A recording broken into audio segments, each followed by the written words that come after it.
Welcome to the second part of the 7 Wonders of the Ancient World video. This is a list of the most famous landmarks created by humans during antiquity.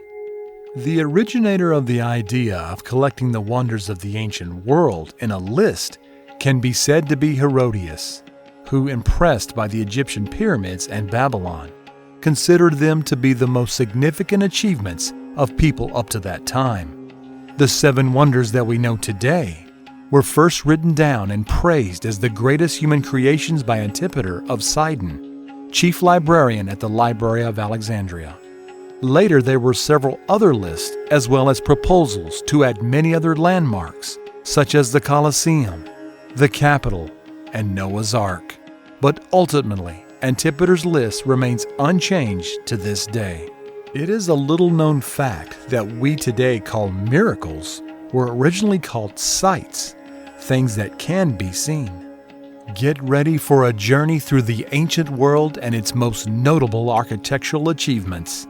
Enjoy breathtaking views that remain unsurpassed to this day.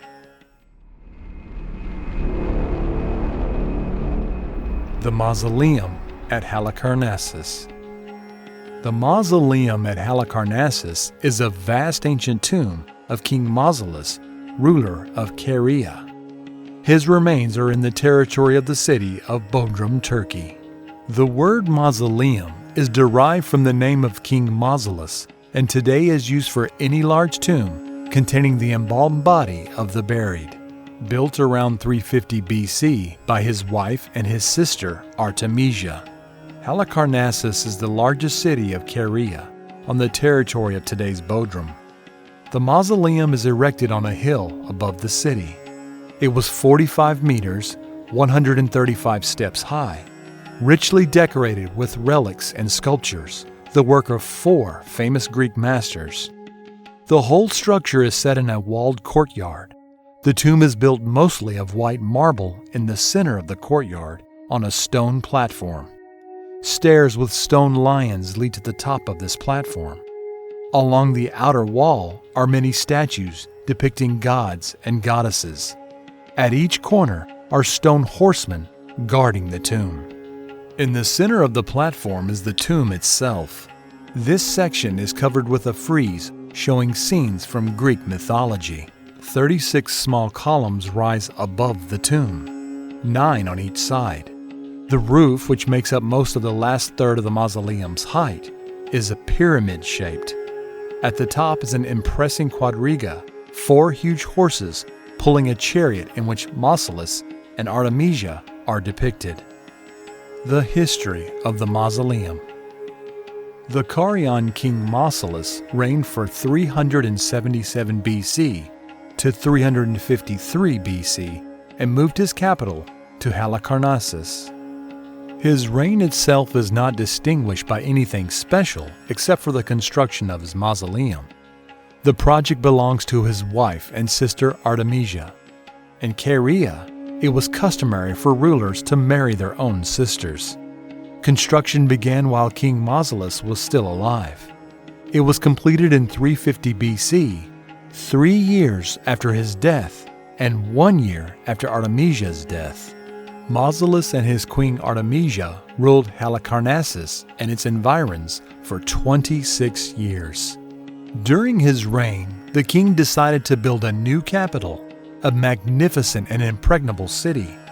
Mausolus and Artemisia spent an impressive amount of money to realize their idea. Statues, temples, and buildings of shining marble were being built.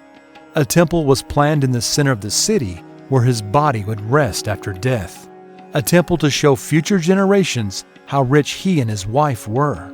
In 353 BC, Mausolus died. Artemisia employed the most talented craftsmen of the time in ancient Greece.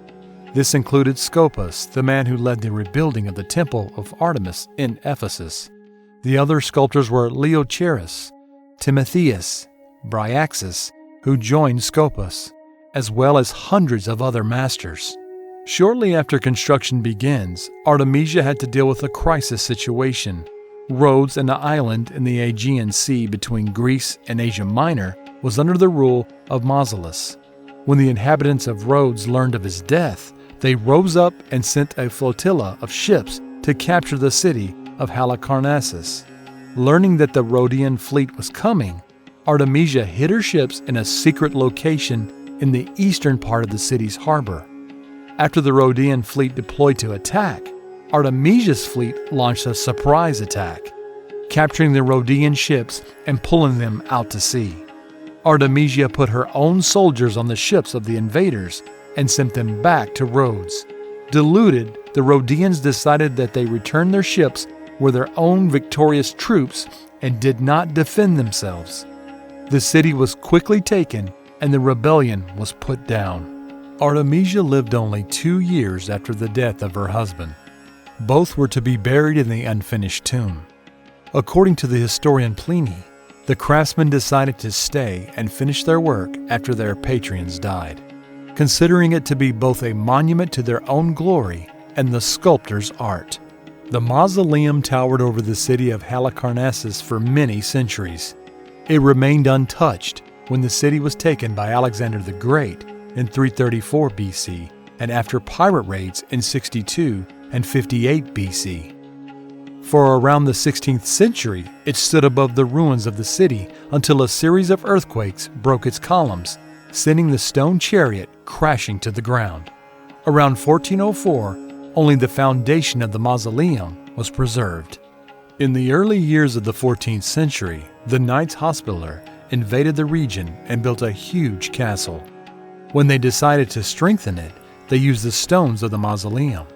In 1522, rumors of a Turkish invasion led the Crusaders to reinforce the castle at Halicarnassus, then known as Bodrum, and much of what remained of the tomb was demolished and built into the castle walls. Pieces of polished marble from the tomb can still be seen there today. At this time, a group of knights entered the monument's base and discovered a chamber containing a large sarcophagus. They returned the next morning to open it, but the treasures had been looted. The bodies of Mausolus and Artemisia were also missing. The knights declared that peasants were guilty of the theft, but it is very likely that some of the Crusaders also looted graves. Before breaking and burning many of the sculptures from the mausoleum to turn them into lime for plaster, however, the knights carried several of the best works to Bodrum Castle. They stayed there for 3 centuries. Then the British ambassador received several of the statues, which are now owned by the British Museum. If you like what we do, support us by subscribing to the channel. In 1846, the British Museum sent archaeologist Charles Thomas Newton to search for the remains of the mausoleum. This was a difficult task because he did not know the exact location of the tomb and the amount he would have to give to buy all the supposed plots of the land, which was astronomical. So he sent out to study the manuscripts of ancient authors such as Pliny and get a rough idea of the size and location of the memorial. Then he bought a plot of land in the most likely area. Newton explored the surrounding area through tunnels he dug under the neighboring parcels. Thus, he found some of the walls, a staircase, and 3 of the corners of the foundation, and now he knew exactly which plots he needed. Newton excavated the site and found parts of friezes, parts of the roof, and a broken stone chariot wheel about 2 meters in diameter. Finally, he found the statues of Mausolus and Artemisia, which centuries ago proudly stood on the roof of the building. The statue of Olympian Zeus. Olympia was an important religious center in ancient Greece. According to legends, it was there that Zeus defeated the bloodthirsty Kronos. In the 5th century BC, the citizens of Olympia decided to build a temple in honor of Zeus. 64 meters, 210 feet long, 28 meters, 92 feet wide. The height of the inner room was 20 meters, 65 feet. A statue of Zeus was placed at the bottom of the temple. According to the sources, it was over 12 meters, 39 feet tall, and gave the impression that if Zeus rose, he would destroy the roof. It was made of wood covered with pale pink ivory, and Zeus' clothes were made of gold leaf. In his right hand he held a golden statue of the goddess of victory, Nike, about 5 meters high, and in his left, a scepter with a perched eagle.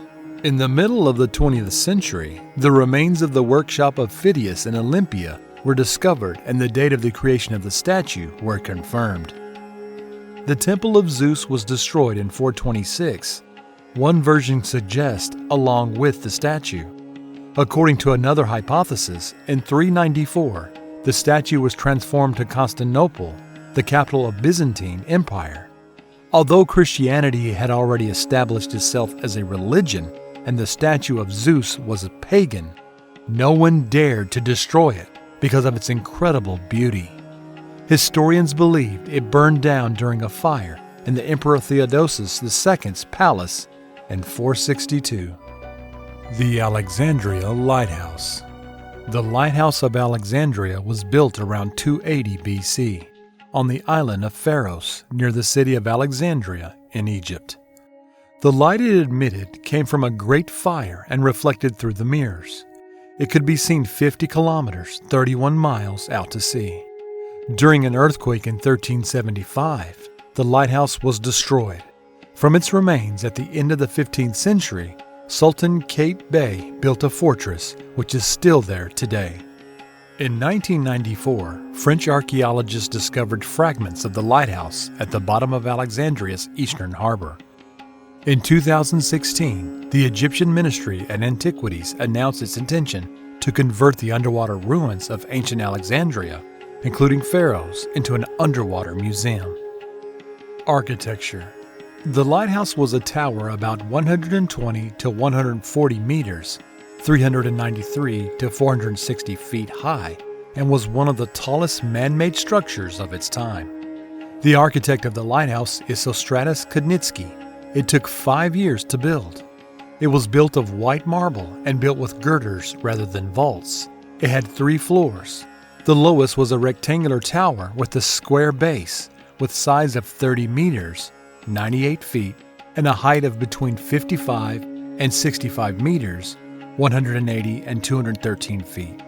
Its 4 walls faced the 4 directions of the world. The second floor was octagonal in shape, following the directions of the 8 main winds. Its height was about 40 meters, 131 feet. The top floor, 8 meters, 26 feet high, was in the form of a cylindrical colonnade. 8 columns supported a dome, topped by an 8-meter, 26 feet bronze statue of the Lord of the Seas, Poseidon, or Zeus according to other sources. In the upper part of the floor, there was a metal concave mirror that reflected sunlight during the day and the light of burning tar or oil at night. From the name of the island Pharos in the Latin language and in most European languages comes the word lighthouse. Colossus of Rhodes. The Colossus of Rhodes is a bronze statue of the sun god Helios, erected in the harbor of the city of Rhodes on the island of Rhodes in the Aegean Sea. It stood at a height of 34 meters, 112 feet, and was one of the tallest statues in antiquity. It is the work of Herodotus of Lindos, built in the period between 292 and 280 BC. After the collapse of the state of Alexander the Great, Rhodes was ruled by Ptolemy I Soter. After establishment in Egypt, he aligned with Rhodes, controlling trade in the eastern Mediterranean. In 305 BC, the son of the other Diadochi, Antigonus I Monopythalamus, Demetrius I Poliorcetes, besieged Rhodes with an army of 40,000 people. He kept the main city of the island under siege for a whole year. Finally, he was forced to retreat before the approaching fleet of Ptolemy. The people of Rhodes decided to sell the damaged siege weapons and build a statue of the revered sun god Helios to thank him for his intercession. Helios was not just revered as a deity on the island. According to legends, he was considered its creator, who brought it out of the depths of the sea in his hands. The construction was entrusted to Herodotus of Lindos, who had been previously involved in the erection of large statues. His teacher Lysippus created a 22-meter, 70-foot bronze statue of Zeus in Tarentum. He toiled for 12 years over the statue of Helios to create a nearly 36-meter bronze giant. When he had finished, before the eyes of the road stood a tall and slender god with a radiant crown on his head. He stood on a marble plinth, leaning back slightly and intently looking down. The statue stood at the entrance of the harbor and was visible from nearby islands. At its base, it was made of clay, on a metal scaffold, and on top it was covered with bronze sheets. 500 talents of bronze and 300 talents of iron, equal to 13 and 8 tons respectively, were needed for the preparation of the spectacular monument. The Colossus rose for a relatively short time, 54 years. In 226 BC, the statue was destroyed by an earthquake. As Strabo writes, the statue lay on the ground, brought down by the earthquake and broken at the knees. But even then the Colossus was able to amaze with its sheer size. Pliny the Elder says that few people could grasp the big toe of Helios' hand with both hands. Ptolemy III offered to pay for the reconstruction of the statue, but the Delphic oracle predicted that the Rhodians would thus offend Helios, and they refused. The ruins of the Colossus remained on the ground for over 800 years, and even broken. They were so majestic that many travelers wanted to see them. In 654, the Arabs captured Rhodes and, according to Theophanes the Confessor, sold the remains of the statue to a Jewish merchant from Edessa. If you like what we do, let us know in a comment and subscribe to the channel.